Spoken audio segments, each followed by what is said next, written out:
All right, today I'm going to be aligning this thing. These are the tools I use. 17, 19, yeah, Allen's. Don't need these guys. You can get away with just a feeler gauge, but the straight edges make it really nice. So first I'm going to talk about the process of aligning this machine. Because it's a combination machine, there's a little bit more you need to know before you start digging into just aligning one component of it. So the only thing you cannot adjust to anything else, or the only thing solid on this is this cutter head. Every other table, surface, spindle is pretty much movable. So this is going to be the start of all of our alignment today. So the basic overview is you set your outfeed table to the cutter head. The outfeed table then gets set. It's your reference for basically all your other surfaces. So then you do your infeed table. There's a couple little things about that you need to know. Then from your joiner, you level your main table saw spindle table.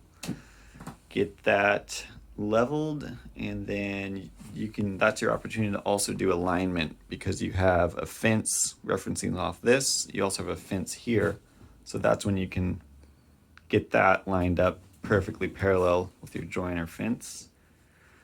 From there, you align your saw blade to your miter slot, fence. These things are pretty much dead square from the factory, at least in mine, which is great. So you just dial in your table, dial in your blade, and then your slider gets referenced off your miter slot here. And if you try to do it out of order, it makes your life not so fun. So leveling the table side to side to the cutter head, I zero it out on the table, move this guy to my tooth. Then I can see I need to bring it up by just rotating it, which it looks pretty much dead on for me.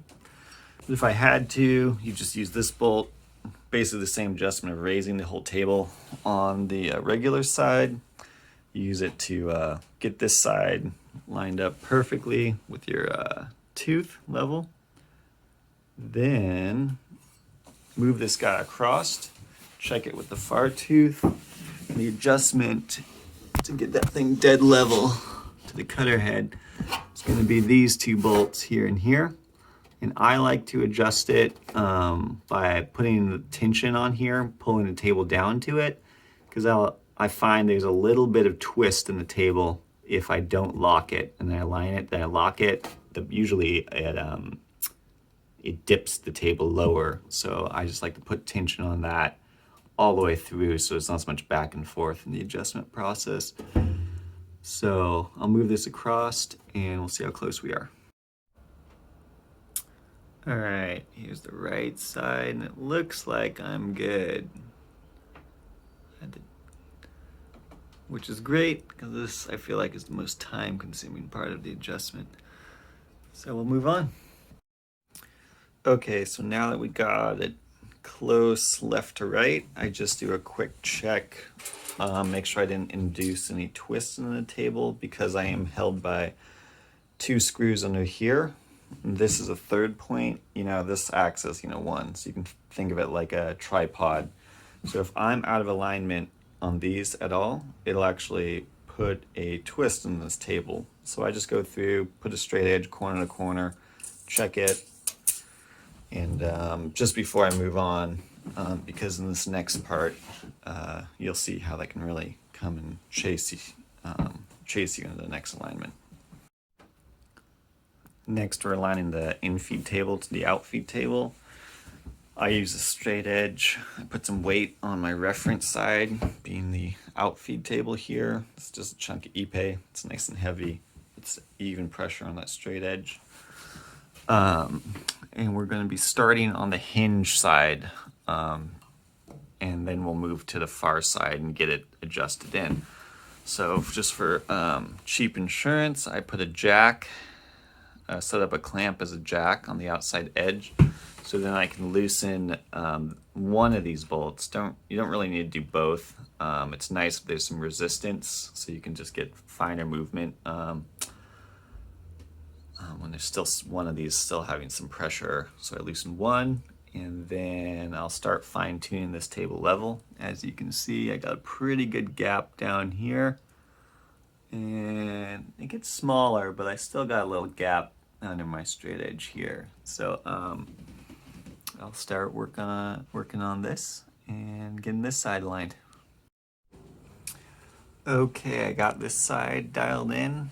One of the things I was seeing when I was tightening down this, it was actually causing the whole table to tilt because it's just a friction on the bolt, you know, righty-tighty. Tried to lift this up a little bit, so I just threw a C-clamp on it, and that was enough to hold it in place. And yeah, so this hinge side's done. We're gonna move on to the far side here, and that's when we'll start fine-tuning all of these bolts down here to get it perfectly dead on.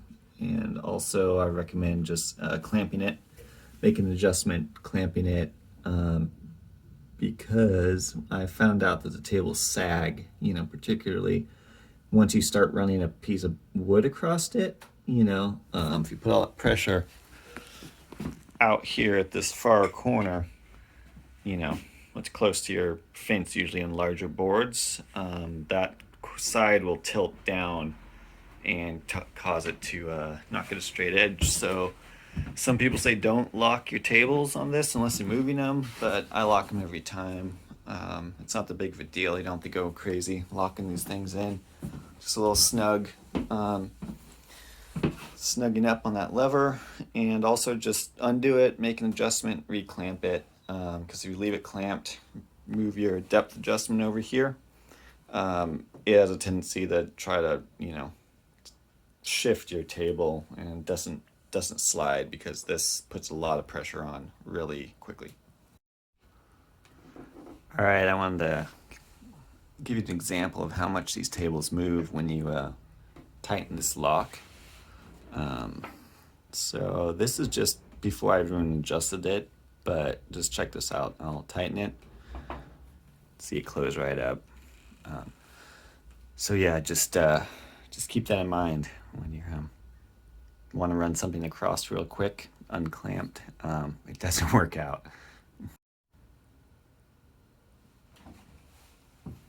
So now the joiner tables are level. We're going to actually be leveling this table to it. So there's these 4 screws in the corners. Those would hold it down to the leveling feet. So to get the leveling feet to spin, you crack all these loose. Then underneath here, you'll see those adjusting screws with that you can spin up and down to level it. But before we get too far into that, because I know I'm really close, I wasn't that far out. I like to align these bars because of that gives us our adjustment this way on this table, and that is something I've messed up in the past, and I'll show you a couple shims here I put in to correct that. So the last time I aligned this, I didn't realize you had to rotate this table right after doing the joiner bed, and I just leveled that and was knocking it all over the place. Anyway, essentially I've moved this too far out of alignment that I had to add these little shim stock washers to move that bar over in alignment with this table. But the other thing it threw off was my angle, my table saw angle lock, this clamp. Before it was like a quarter turn, it would tighten up, lock up real nice, and now because this clamp is attached to the body and this moving part is attached to the, you know, trunnion carriage inside, that this clearance in between this and this is actually important because of that, it throws the lock off. So just be aware when you're moving this around, you want to keep it close or else your lock gets wonky. So I pulled my little shim washers out. I got my fence here. So next thing we got to do is crack loose these table bolts, hold them down to these adjustment screws underneath. Oh, come on, focus on that. One of these things. Anyway, you have to take this front little dust guard off to get to this front one. I believe both the backside ones are open. So I have my table loose. I bring my fence over off the joiner guide rail. So this is going to be, 90 degrees from this table. Let's see, table saw, table rail. That's confusing, but anyway, we just align it to the miter slot, just like we're going to align our blade to the miter slot later. So this is just our reference. This is set 90 to that. So if it's parallel here, it should be perfectly dead on with this one too, which we can double check when we're done. But yeah. So to do that, it's just some gentle tapping. It doesn't take a lot to move the table on these little pads. It's never gets that far out, so you don't have to go crazy on it. So this is what it's going to look like. In my case, my little miter slot here is machined quite poorly. It's bowed in 3 different directions. I've got a dip through the bottom. It curves out on both sides. So I don't usually put this in the miter slot. What I do is actually just reference off the front corner and here, because it's the only place my straight edge hits.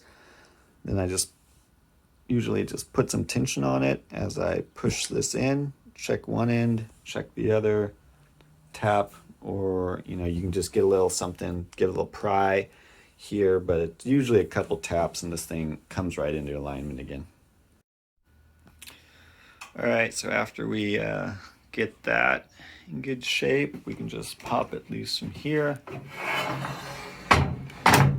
slide it forward to this rail,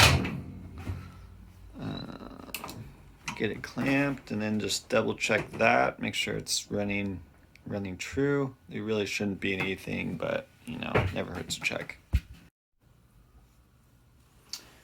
So now that we tap this around, got it pretty much square, we carry the level across from the table. We'll be leveling it. This is where I start. I just start the joiner table, do these front 2, then I'll actually angle this straight edge to that far corner, get that square, and then right now I haven't messed with the height of the infeed table, so I should be able to just take this so to cross that way, square it up if there's, and then you just start cross-checking it every which way. But right now it looks pretty much dead on from before. I knew this thing wasn't far out, but it's always good to know. Doesn't come that far out. So now that the table is level, all directions in reference to this outfeed table, I'm going to move on to just aligning the blade to the miter slot. And I'm just using my little straight edge trick to straighten out my crooked miter slot. And to do that, this whole blade assembly is hanging by this bolt on the front and this one at the rear. So all you got to do is just crack this one loose, push it back and forth, and tighten it back down. One of the ways I do it is I get it slightly loose, so there's still some resistance, and put a little flat head next to the head, push it back and forth, because it's pretty subtle, this thing can't get that far out just by design, but and then it helps to hold it in position as you're tightening it, but it's really not that hard. Usually comes in to straight pretty easy.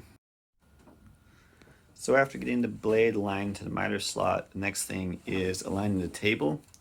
So before I even check it for level to the main table here across, I just check to see how true it's running, because that adjustment affects the height of it. So it's a lot easier to dial in up and down faster than it is to dial in the running straight to the parallel to the miter slot.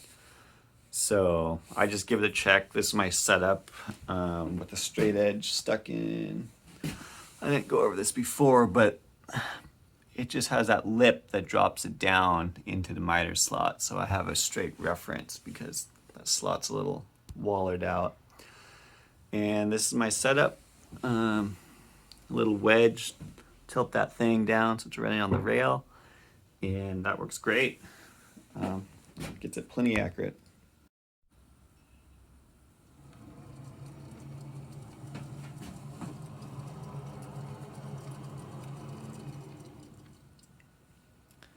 All right, so with that much, so as I'm gonna bring this adjustment in, I'm gonna start with this little guy, just get that alignment good. And then my height in between the table, I believe I'm even low back here, but then I'll take care of that. So it's just one thing at a time. And with adjusting these three-way, adjusters, it's always good just to remember what your goal is in mind, because you can induce a twist into this guide rail pretty easy. Okay, so right now I'm just turning the small little set screw that pushes the whole adjuster up. We'll just bring that to 0 and lock it off for now. And then we'll tackle the height change that added, but that's the lesser of the two adjustments. So just that first adjustment got us pretty dang close here. So now I'm just going to switch over and check my level with the straight edge to the table. Just gently let that out. What that looks like. So this should be pretty much still dead on.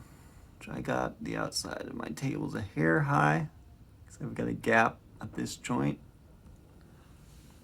but should be touching over here good. And then the outer edge of my table touching here, which if any direction, I prefer this, because as soon as you put any weight, on this table, I'm gonna pull down the outer edge of it, closes it up.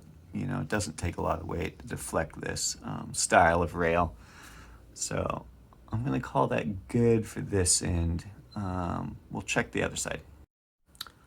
So this is the back of the table, and this is a bit bigger than I'm looking for, which is no surprise, because as I tighten this guy, it's gonna push this whole thing up essentially a slope to take that little bit of misalignment out. So now I can just crack each of these, bring them down just as much as I want. Probably something like a 1/16 to an 1/8 of a turn a piece, but it's hardly anything.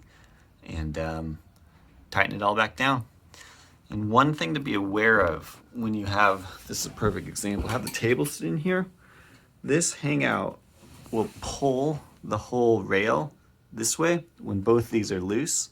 So it's a good idea to get your height adjusted looking good, tighten one down, and then put a little clamp or a little squeeze. Usually I just pull down this upper rail and tighten it down. Okay, so I got that aligned. I tightened just the uphill screw, this guy, because I'm pretty sure I'm gonna come back here and down here and touch it up again. But before I lock everything down, I just come up top and check my alignment, because the height, it very subtly affects your in and out.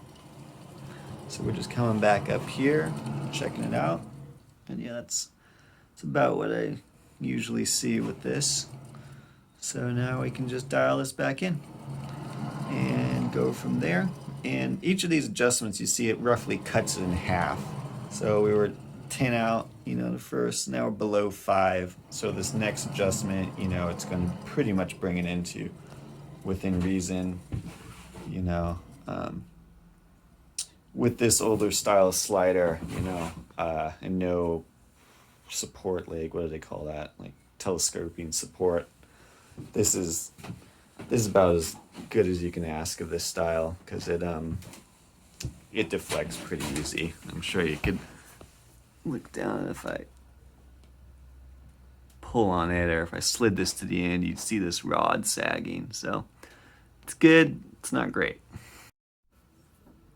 Okay, so I have to do a little touch up of that side adjustment. This guy here, just pushing it uphill, and pretty much got a little back and forth, but zero front and rear.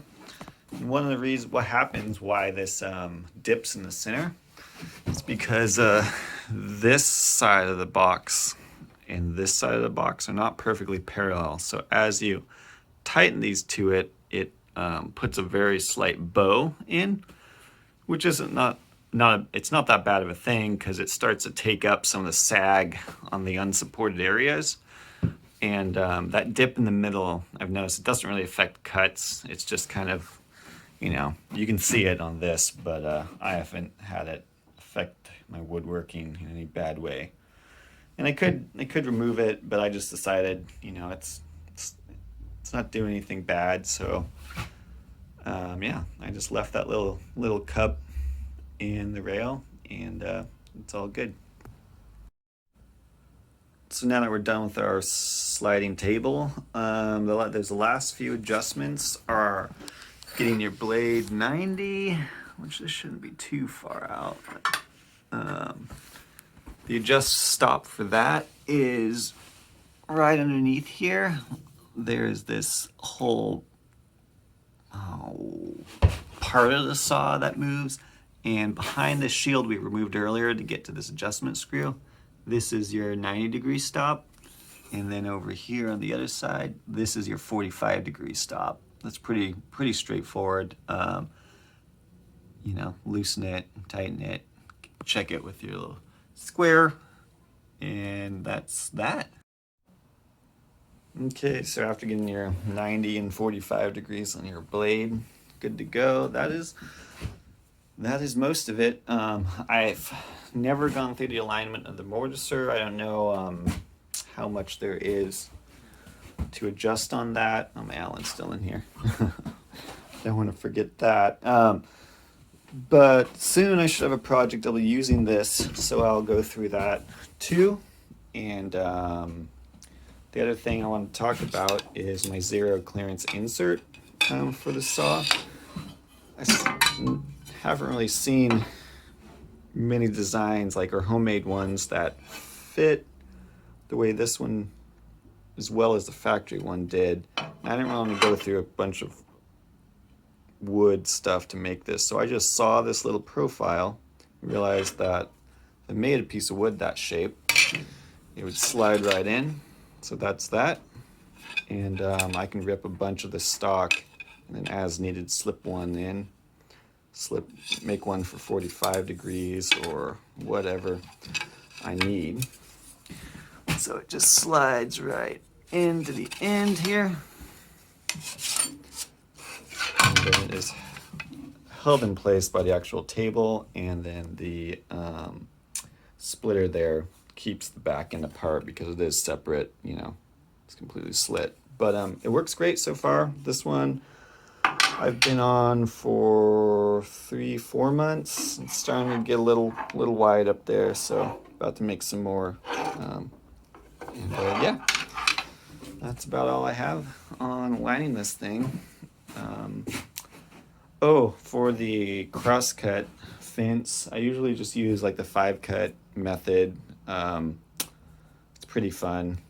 pretty straightforward. You just got your stop there to adjust. One thing I did find is mine had a lot of play in this bolt, so if I tightened it down to get rid of the play, I got rid of any ability to shove it below the table. So I ended up swapping out that bolt and cleaning up that surface and Loctite, and eventually I got that thing where it would hold true and be able to move, but it took some work. So yeah, that pretty much wraps up aligning my Robland X31, and that's all I got.